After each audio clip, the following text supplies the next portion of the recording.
صاحب کے ساتھ مولانا کے رفقا میرے ساتھ کھڑے ہیں، کامران مرتضیٰ صاحب، ہم سب مل کر اس بارے میں اب سمجھتے ہیں کہ ہمیں سوچنا ہے، پوری قوم کو دعوت دینی، انسانی حقوق کی بقا کیسے ممکن بنائی جائے۔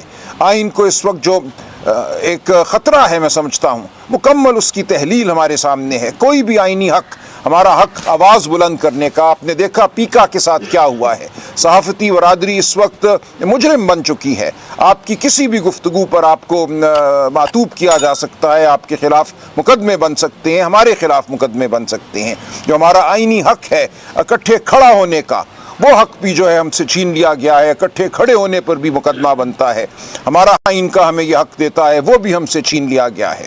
تو اب ہم نے مل بیٹھ کر اس ملک میں سمجھتا ہوں آئینی اقدار کے احیاء کی بات کرنی ہے۔ آئین کو ہم نے بچانا ہے، تحفظ دینا ہے۔ ہم شاہد خاقان عباسی صاحب سے ملے ہیں، ہم محمود خان اچکزئی صاحب سے ملے ہیں، دیگر دوستوں سے ملاقاتیں ہوئی ہیں، ہم سندھ جائیں گے، وہاں بھی ہم ہر ایک سے ملیں گے۔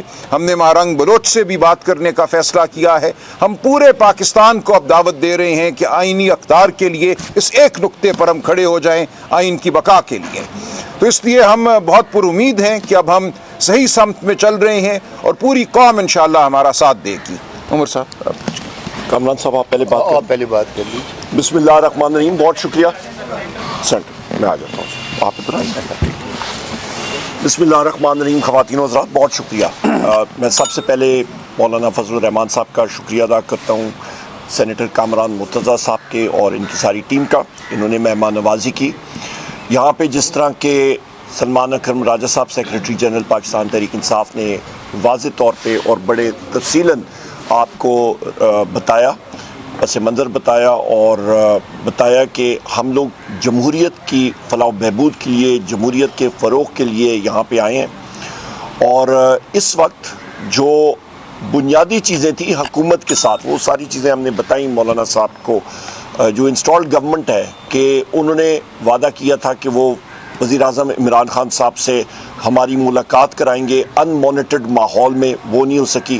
میرے ساتھ یہاں پہ صاحبزادہ حامد رضا صاحب ابھی کھڑے تھے، وہ ابھی میرا خیال ہے یہیں فون سن رہے ہیں۔ ان کے مدرسے پہ ان کو اریسٹ کرنے کا پورا ایک پلان تھا، اور پلان کیا ایکسیکیوٹ ہوا۔ وہاں پہ تقریباً 4 DSPs اور 150-200 پولیس والے آ کے انہوں نے ہوا بولا، دھاوا بولا، اور وہاں سے بڑی مشکل سے وہ نکل کے آئے۔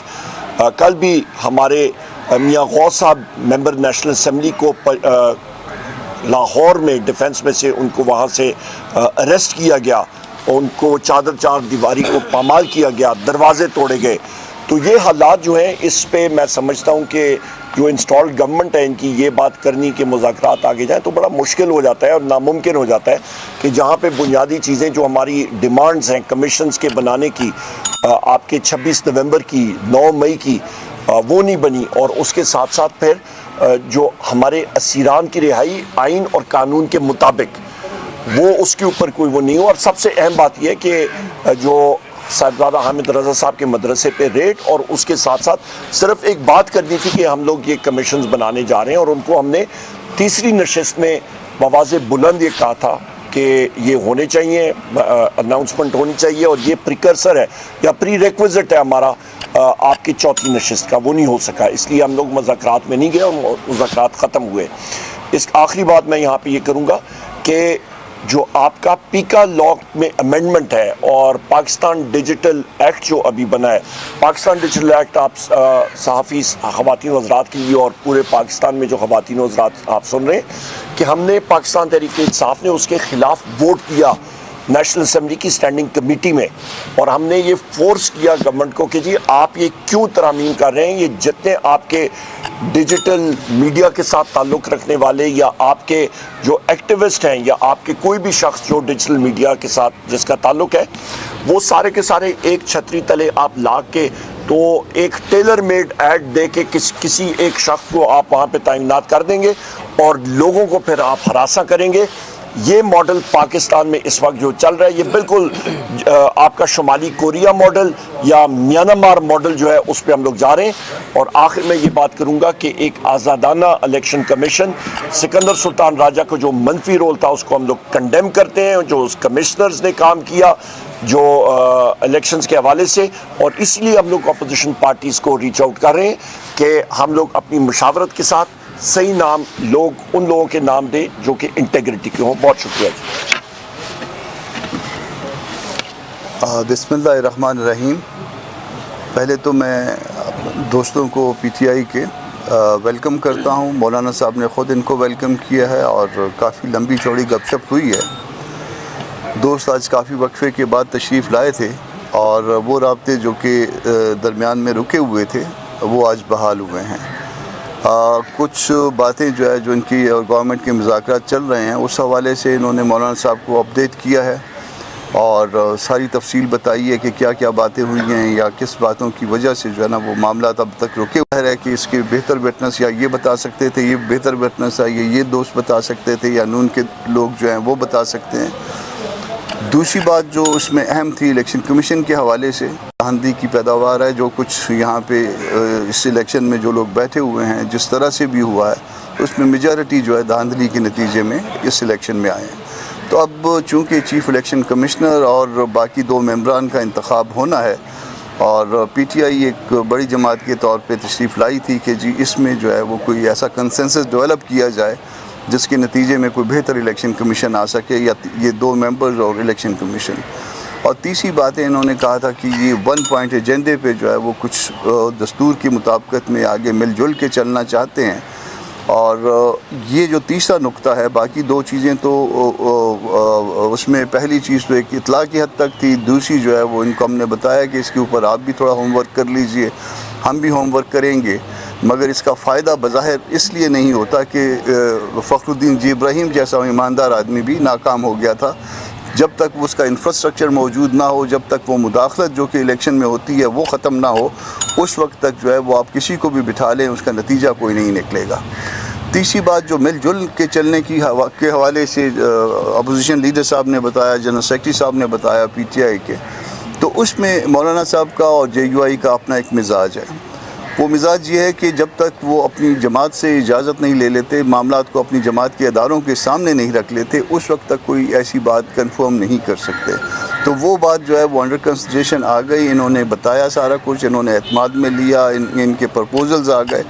ہماری طرف سے جو جواب جو ہے وہ پارٹی کے ساتھ مشورے کے، پارٹی کے اداروں کے ساتھ مشورے کے بعد جو ہے وہ اس میں ان کو بتایا جائے گا، ان کو کہ آگے معاملات کو کس طرح سے چلانا ہے.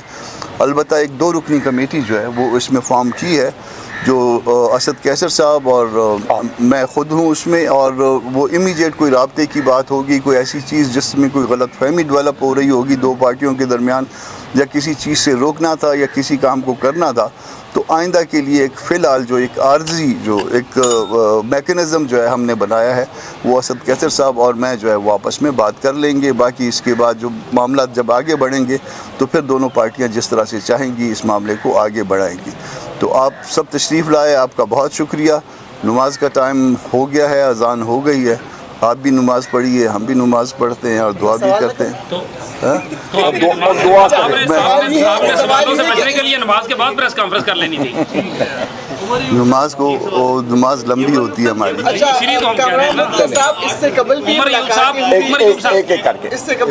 جس دوست نے جس ساتھی سے سوال کرنا ہے اس سے کرنا. سب سے پہلے سوال کرنا ہے کہ اس سے قبل بھی پاکستان تحریک انصاف کی آپ لوگوں سے ملاقاتیں ہوئی سیکرٹری صاحب کی، پھر درمیان میں یہاں پر حکومت کے ساتھ مذاکرات کی بات چلی، بیک گروپ میں مذاکرات جاری رہی اور مولانا فضل الرحمان صاحب کو جو ہے نظر انداز کیا گیا. تو کیا ان کے ساتھ، یہ سوال میرے سے تو نہیں بنتا، آپ سے ہی ہے، تو کیا اب پرانی جو چپکلش تھی ان کو بلا نہیں، کوئی چپکلش نہیں ہے. دیکھیے ہم نے جو چپکلش اس سے 26 امینڈمنٹ سے پہلے تھی کبھی، تو ہم نے اس کو ختم کر دیا تھا، بھلا دیا تھا. ہم نے ورکنگ ریلیشن شپ کو بحال کر دیا تھا. ہم ہر طرح سے، بھلے یہ ہم سے بڑی پارٹی ہیں عددی نسبتوں سے، مگر ہم ہر طرح سے جو ہے نا ہم نے ان کو اپنے اعتماد میں رکھا، اپنے ساتھ رکھا، اور اس معاملے میں کبھی بھی جو ہے نا وہ ہم نے کوئی کنجوسی یا کوئی بدنیتی کا مظاہرہ نہیں کیا. ابھی بھی ایک وقفہ یقیناً آیا ہے، مگر وہ وقفہ بھی میرا خیال ہے کسی بری نیت کے ساتھ نہیں ہے. آپ کہہ سکتے ہیں کہ ہماری کوتاہی ہے, آپ کہہ سکتے ہیں ان کی کوتاہی ہے, ہم میں سے کسی کی کوتاہی ہو سکتی ہے, مگر وہ کوتاہی کو کوتاہی کے حساب میں لکھیں. ایک سوال کامران صاحب آپ سے اور ایک عمر ایوب صاحب آپ سے. عمر ایوب صاحب آپ یہ بتائیں کہ جن کوششوں میں آپ لگے ہوئے تھے, وہ جس طرح وہ کہتے ہیں نا کہ مچھلی پتھر چاٹ کے واپس آ جاتی ہے, تو کیا وہاں پہ آپ کو پتھر آگے نظر آیا اور آپ واپس آ گئے؟ اور دوسرا, آپ لوگ بھی کامران صاحب یہاں گفتگو کرتے ہوئے ہم سے ہی کہتے رہے ہیں کہ یہ کہیں کلیئر تو ہوں کہ انہوں نے جانا کدھر ہے, اسٹیبلشمنٹ سے مذاکرات کرنے ہیں, حکومت سے کرنے ہیں, ہم سے کرنے ہیں, کرنا کیا ہے؟ کیا یہ کلیئر ہو کے آگے اب یہ دونوں سوال تو ان سے بنتے ہیں, میرے سے یہ بھی نہیں آپ سے بنتے. بنتے ہیں, آپ لوگوں کے یہی تفاضات تھے. چلے سب سے پہلے یہ بتائیے گا کہ ہم لوگ کہاں سے کون سی مچھلی کدھر سے پتھر چاٹ کے آئی ہے. نمبر ایک دیکھیں, ہمارا وزیر اعظم عمران خان صاحب نے 5 دسمبر 2024 کو اڈیالہ جیل میں جس وقت ہمارے اوپر فرد جرم لگ رہا تھا, مجھے خود انہوں نے بلا کے کہا کہ عمر ایوب یہ کمیٹی کے ممبران کے نام ہوں گے, کسی کو کل یہ گلہ نہ ہو کہ پاکستان تحریک انصاف نے مذاکرات کے لیے اس انسٹالڈ گورنمنٹ کے ساتھ پہل نہیں کی. وزیر اعظم عمران خان صاحب نے وہ پہل کی, اور اس انسٹالڈ گورنمنٹ کا اس کا رد عمل کیا تھا کہ جیسے ہی میں اڈیالہ جیل سے نکل رہا تھا, مجھے آپ سارے ساتھیوں کو آپ کو یاد ہوگا, مجھے ادھر ہی اریسٹ کر دیا. پھر عدالت نے ATC راولپنڈی نے انہوں نے جو ہے اگلے دن وہ چھڑوایا اور انہوں نے کنٹیمپٹ آف کورٹ لگائی, اور کیونکہ میرے پاس بیل تھی. اس کے بعد پھر یہ چیزیں آگے گئیں, 3 نشستیں ہم لوگوں نے کی اور وہ پوائنٹس رکھے at the cost of repetition. Number 1, ہمارے اسیران کی رہائی آئین اور قانون کے مطابق, نہ ڈیل نہ ڈھیل. نمبر 2,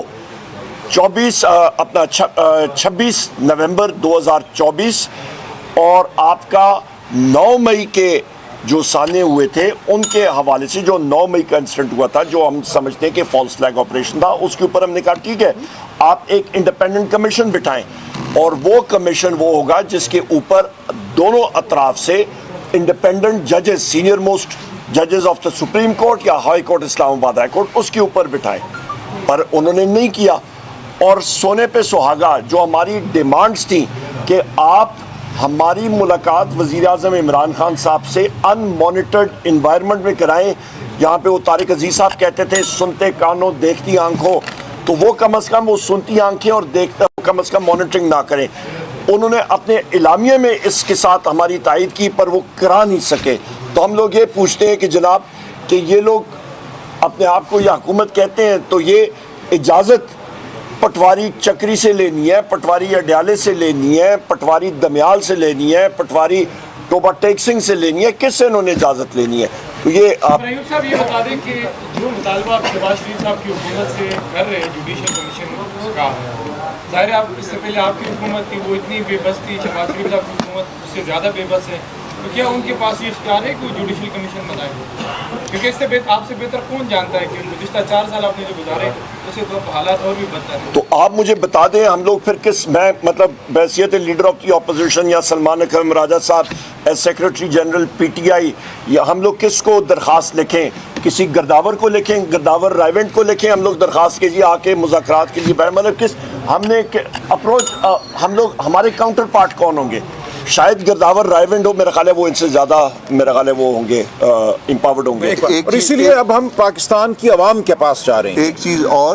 ایک چیز اور مولانا صاحب عمران خان صاحب کی اور بشرا بی بی کی سزا کو آلریڈی کنڈیم کر چکے ہیں. بہت شکریہ.